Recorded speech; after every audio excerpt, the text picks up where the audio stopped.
Bonsoir. On est très content que vous soyez aussi nombreux. C'est notre deuxième soirée Kaizen. On a décidé de faire une soirée à la sortie de chaque numéro à partir de maintenant sur la thématique du dossier. Donc ce soir, c'est une soirée sur l'alimentation. Donc en référence au dossier qui vient de paraître dans le nouveau Kaizen, Bien manger, bonne santé, on va essayer de se poser la question du rôle de notre alimentation dans notre santé, à la fois en termes d'aliments, à la fois en termes de régime, à la fois en termes de composants dans ces aliments et de l'impact que ça peut avoir sur notre métabolisme. On va se poser la question de nos habitudes alimentaires, de comment on pourrait faire pour être optimisé, en tout cas être dans la meilleure santé possible avec nos aliments. Et pour démarrer cette réflexion, je vais donner la parole à Marie Fuchs, qui est la journaliste qui a rédigé le dossier, pour qu'elle nous partage un peu les questions qu'elle s'est posées avant d'écrire ce dossier, en fait. Est-ce que tu peux nous partager un petit peu tout ça ? D'accord. Bonsoir. Donc, en fait, lorsqu'on m'a proposé de faire ce dossier, moi, je suis journaliste dans le milieu de la santé depuis 24 ans. Donc, j'écris des articles très régulièrement sur toutes ces maladies de civilisation, comme les maladies cardiovasculaires, le diabète, l'obésité, etc. Et pour aborder ce dossier, je me suis dit, depuis 24 ans, toutes ces maladies, je les ai vues considérablement évoluer, presque devenir épidémiques pour certaines. Et elles ont toutes en commun un facteur environnemental qui est l'alimentation et qui est déterminant et sur lequel nous avons, nous, le pouvoir d'agir. Et donc, par rapport à cela, je me suis dit, effectivement, ces maladies augmentent, tout le prouve, les statistiques, les chiffres de la santé, etc. Malgré ça, on se rend compte que les études, il y a une étude du Crédoc et Nutrinet Santé qui a montré que 85% des Français ont de plus en plus conscience qu'il y a un rapport entre l'alimentation et la santé, mais qu'une petite vingtaine de pourcents seulement de ces personnes font vraiment quelque chose de leur alimentation pour avoir une bonne santé. Et que moi, à l'origine de ce dossier, je faisais partie de ces 60% qui avaient conscience, mais qui ne faisaient pas grand-chose. Et donc, j'ai souhaité, dans ce dossier, parler à ces 60% de personnes dont je faisais partie, pour leur dire, voilà, faites la même démarche que moi, cheminez, réfléchissez, ouvrez-vous à d'autres possibles dans votre alimentation. Donc voilà, c'était de vous donner la possibilité de vous ouvrir à ce sujet et puis d'aller plus loin surtout, parce qu'il ne faut pas se contenter de le lire, il faut aller plus loin. Qui voudrait commencer peut-être sur le sujet qui est le premier et le plus simple. Qu'est-ce que ça veut dire mieux manger ? Est-ce qu'il y a des principes de base nutritionnels qui peuvent nous servir à composer un repas et à être dans une relative bonne santé ? C'est difficile de répondre à votre question. Il faut mettre toutes les chances de son côté, ça c'est sûr. Et l'alimentation fait partie des chances de son côté. Personne ne peut le nier, sûrement pas moi qui m'intéresse à la nutrition avec nos recherches, nos études et nos consultations et nos formations. Il y a des modes alimentaires qui sont à favoriser indéniablement, ça c'est sûr, et que le mode alimentaire occidental n'a pas que du bon. Et puis, effectivement, il y a des modes alimentaires qui sont intéressants, mais il n'y a pas un mode alimentaire qui se dégage. Quand on regarde l'histoire et la géographie et les études montrent qu'il y a plusieurs façons d'arriver au même résultat et qu'il y a des adaptations nombreuses qui surviennent. Alors, quand même, se dégage assez fortement deux ou trois petites choses. Le premier message simpliste, si je puis dire, c'est celui de la diversité alimentaire, qui est le message le plus important et qui n'est pas très bien compris de la plupart de nos contemporains, qui n'ont pas bien compris la diversité alimentaire et qui mangent toujours la même chose.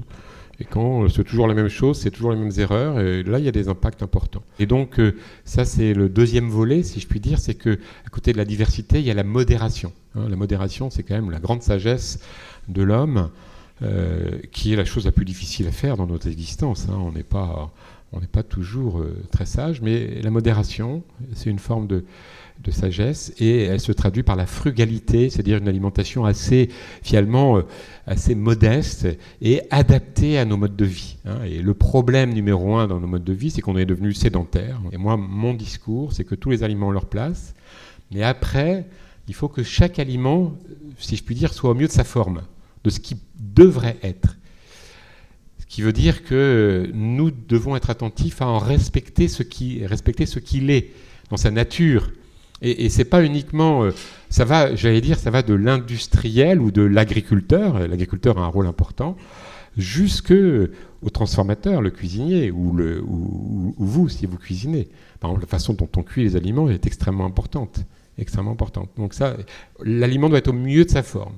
Et c'est vrai qu'on a fait beaucoup de bêtises dans les années 50, 60, emballés par les 30 Glorieuses, on a tout raffiné, tout dépouillé, etc. Tout ça maintenant est bien connu. D'accord, merci beaucoup. Donc frugalité, plaisir, exercice physique, diversité alimentaire. Qu'est-ce que vous faites à manger à vos clients et quels sont les principes que vous tâchez de respecter et qu'est-ce que vous ont appris vos années de pratique et d'expérience? Je suis restaurateur et j'essaie d'être restaurateur dans le premier sens du terme. Parce qu'à toute époque, lorsqu'on mangeait, on estimait se restaurer pour pouvoir continuer son activité. Ensuite, je crois que nous sommes dépendants entièrement de notre environnement. Alors l'environnement, c'est l'environnement climatique. Nous sommes à Paris. C'est la pluie que vous croisez, l'air que vous respirez, l'eau que vous buvez, et également ce que vous mettez dans votre assiette. J'étais dernièrement en conférence avec un scientifique, et il me disait, moi, nutritionnellement, les légumes conventionnels ou bio, pour moi, je vois rien de différent. Pour moi, nutritionnellement, les OGM et pas OGM, je vois pas de différence. Écoutez, ce genre de discours, il faut que ça s'arrête un jour. Il faut que ça s'arrête. Il y a des différences. On a un problème en France parce qu'on a des instituts pharmaceutiques très forts. Et puis la FNSEA est très forte. L'agriculture raisonnée, c'est du pipeau. C'est un moyen, c'est du greenwashing. C'est tout. Voilà ce que j'en pense. Et puis, il n'y a pas que moi. Mais Michel, si on veut creuser un petit peu la question, vous dites on ne peut absolument pas dire que d'un point de vue nutritionnel, il n'y a pas de différence. Sur quoi est-ce que vous vous appuyez pour dire ça dans votre expérience? Mais je ne suis pas d'accord avec lui. Il y a des différences. Il y a des études très intéressantes qui ont été faites sur les fruits et les légumes bio qui montrent effectivement des teneurs plus élevées en polyphénols. C'est très intéressant parce que vous savez que les polyphénols sont des substances très importantes pour notre santé. Je pense que Mme Fuchs, elle connaît très bien ça. Et en fait, ce sont des molécules qui sont chargées de la défense de la plante. Et quand la plante est un peu plus agressée, effectivement, elle produit plus de polyphénol. Il se trouve que ces substances sont intéressantes pour notre santé. Donc voilà un élément de différence positive. Donc on est en réalité dans ce dont parlait Michel sur l'alimentation, une forme de bon sens et une forme de respect du biotope et de l'environnement, y compris pour... Vous avez les fanatiques du bio, les gars qui ont... Moi, si je devais vivre avec les écologistes et les fanatiques et les gens qui se disent bio, le restaurant serait fermé depuis 8 ans. Je leur dis toujours, mais c'est bien, mais le vin, prenez-en 3 bouteilles de vin en biodynamie, d'accord ? Vous aurez une cirrhose. Ça va moins vite, mais vous aurez une cirrhose avec un label. Quand on vous opérera, on verra le label bio. Voilà. Je crois que c'est compris. On est bien d'accord que des poules nourries au maïs ou comme des vaches nourries à l'ensilage, c'est une folie. Que l'ensilage soit bio ou pas, c'est une folie. Il faut revenir à du bon sens. Alors, si on plonge dans un certain nombre des questions que nous avons entendues tout à l'heure, et qu'on parle notamment de cette histoire de sans gluten et sans lactose, qui est devenue une sorte de mode et de phénomène. On a l'impression qu'il ne faudrait plus du tout manger de lait ou plus du tout manger de gluten. Qu'en est-il ? En tout cas, Michel, en tout cas dans votre pratique ou dans votre alimentation, qu'est-ce que vous pouvez nous dire par rapport à ce sujet-là ? Alors c'est vrai que plus les années passent et plus on voit arriver un nombre de gens importants qui nous disent est-ce que vous pouvez nous faire un plat sans gluten ? Est-ce que vous pouvez nous faire un plat sans lactose ? Des gens qui ont des allergies de tous les côtés. Vous dire à quoi c'est dû, mon côté alimentaire me fait pencher pour effectivement notamment le blé dont Madame a parlé, qui a été trituré dans tous les sens. Alors maintenant, sur le lien entre maladie mentale et alimentation, il y a des choses. Sans parler de maladie mentale, mais... Maladie psychique et équilibre. Ou des humeurs. Alors, sur l'humeur, il y a des choses, effectivement. D'abord, dans la dépression, vraisemblablement, il y a dans la dépression une composante inflammatoire, c'est assez connu aujourd'hui, qui est une composante inflammatoire qu'on retrouve dans le cerveau. Alors on ne va pas disséquer les cerveaux, on ne fait pas des biopsies du cerveau. Et il y a une composante inflammatoire et qui est vraisemblablement aussi une composante inflammatoire de l'ensemble de l'organisme, favorisée vraisemblablement par un mode alimentaire occidental, trop riche en sucre, etc. Et trop riche en graisse, peut-être aussi, c'est possible. Voilà. Il y a aussi, bien sûr, une interaction entre notre état psychologique et notre comportement alimentaire. Mais ça, c'est quelque chose de beaucoup plus basique, puisque très souvent, nous mangeons aussi pour obtenir des effets psychotropes et nous apaiser. Voilà, donc le lien entre alimentation et psychisme est un lien qui n'est pas négligeable. Régime équilibré quand on n'a pas le temps et pas d'argent. C'est un défi, en 1 minute. En 1 minute, pas de temps, pas d'argent. On revient à des choses assez simples, des céréales, des légumes.